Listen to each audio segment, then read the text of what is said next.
I never imagined that something as ordinary as carrying a box into my own apartment could spiral into one of the most ridiculous and frustrating confrontations I've ever experienced. Yet that's exactly what happened one seemingly normal Wednesday afternoon. A day that had started with the usual blend of work deadlines, grocery errands, and the subtle monotony of apartment living where everyone seems to be constantly watching everyone else, or at least thinks they are. And by the time I parked my car in the designated lot behind the building, I had no inkling that a simple act as mundane as transporting a cardboard box would escalate into a dramatic, almost theatrical accusation that would involve my neighbor, the police, and a crowd of onlookers who suddenly appeared in the shared courtyard like extras in a real-life sitcom. The day was bright, but the sunlight filtered unevenly between the tall concrete buildings, casting long, golden stripes across the cracked pavement. The kind of light that made the ordinary look cinematic and lent an almost surreal edge to every mundane object. The faded yellow lines of the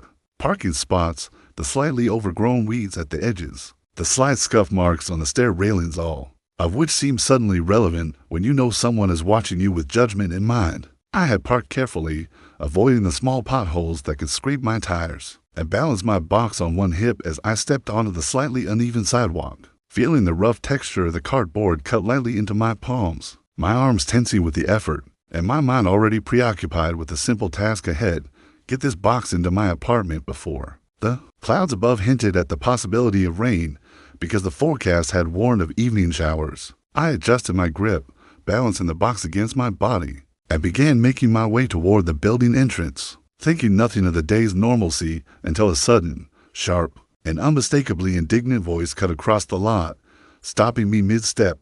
"Excuse me, what do you think you're doing?" I froze, glancing up at the balcony above the main entrance, where she stood like a general surveying her battlefield. Karen, of course. Her blonde hair was pulled tightly back into an impossibly neat bun, her posture rigid, lips pressed in a thin line, and a phone held in her hand like a weapon ready to summon the authorities. Even from a distance, it was obvious she had already decided that I was in the wrong, her gaze narrowing as if I were some kind of interloper, trespassing into her meticulously curated domain. "Ida, I'm just carrying a box into my apartment," I said cautiously, my voice attempting calm politeness while simultaneously bracing for whatever indignation she was about to unleash. Her eyes narrowed further, and her lips pursed, as if my explanation itself was an offense. "No, I saw you. You were acting suspicious. You don't belong here, and you could be moving in illegally or taking things from apartments. This is private property, and I refuse to let someone like you go unchecked." I raised my eyebrows, bewildered. "Karen, this is my apartment. I live here. The box is mine." That statement was not enough to deter her. Instead, she shook her head as if denying reality could somehow bend it to her will. "Yeah, right? I don't remember seeing you with a box like that before. Maybe you're trying to sneak something in that doesn't belong to you. I'm calling the police." Before I could respond, she was already furiously tapping her phone, narrating my actions in a way that made it sound as though I were a masked intruder, attempting a heist, rather than a resident simply moving a box from my car into my own apartment. Across the parking lot, neighbors started glancing, some pretending indifference, others craning their necks to see what the commotion was about. My stomach sank. What should have been a mundane afternoon had become a full-blown spectacle. I carefully set the box down on the concrete, taking a moment to rest my arms and adjust my posture, my palms stinging slightly from the rough edges of the cardboard, and raised my hands in a calming gesture. "Karen, seriously, this is unnecessary. I live here. You don't need to call anyone." She ignored me entirely, still narrating for the dispatcher. "I'm just being responsible. If anyone is entering apartments illegally, it's my duty to protect the building and the tenants." I sighed inwardly and tried another approach. "Check the directory. My apartment number is for B. You'll see my name listed. I've lived here for 3 years." Karen squinted in disbelief, apparently unwilling to approach the directory, and instead raised her voice. "It doesn't matter. The police will sort it out.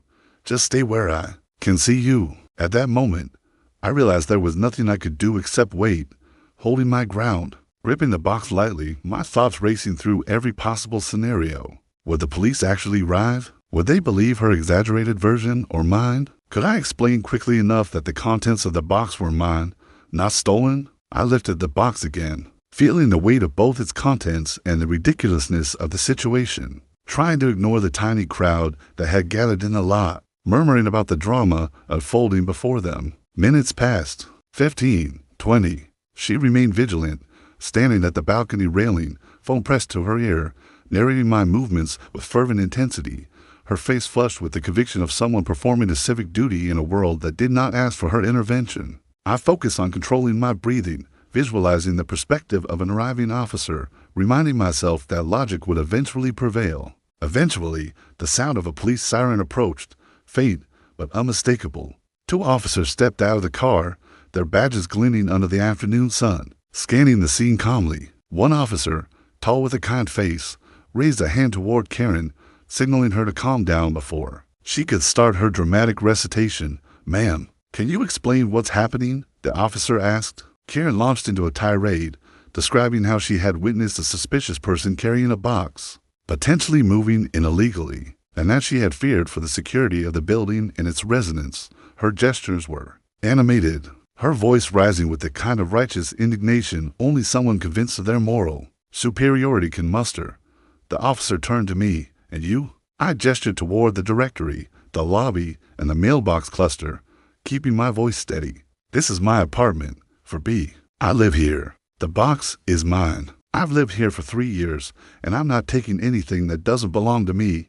The officer checked my ID, then reviewed the security footage from the lobby cameras, which clearly captured me carrying the box into the building without incident. Every step, every motion was accounted for. Karen's expression shifted slightly as the evidence contradicted her assumptions, though her pride still prevented a direct acknowledgement of error. "Everything checks out," the officer said firmly but politely to Karen. "He is a resident. Carrying a box into your own apartment is not a crime."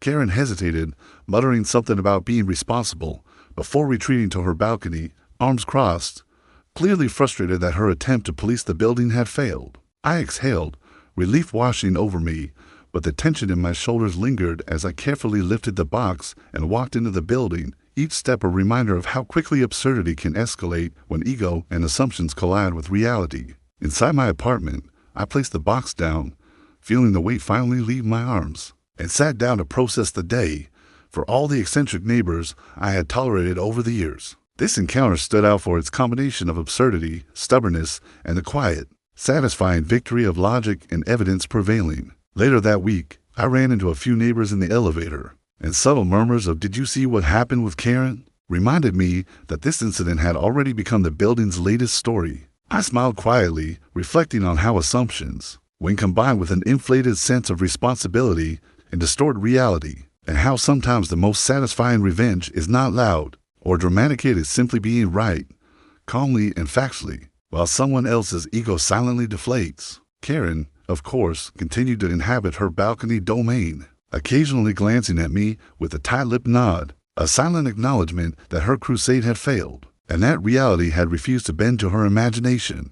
And I realized that sometimes the world does not operate according to the rules of perception, assumptions, or self-appointed authority, but rather according to the quiet, immutable facts, and in this case, those facts involved a simple cardboard box, a resident's right to carry it into his apartment, and a neighbor who learned, in the most humbling way possible, that not every perceived threat is real. What had begun as a simple act, lifting a box from the car and carrying it into my home, had transformed into a multi-layered lesson about patience, perception, ego, and the subtle satisfaction of letting reality speak louder than someone's unfounded accusations. By the end of the day, I knew that this story would linger in my memory not as a source of anger, but as a reminder that sometimes the quiet victory of truth is far sweeter than any confrontation or argument, and that a single, ordinary box can become the unlikely hero in a story of suburban drama, human assumptions, and the understated power of calm rationality.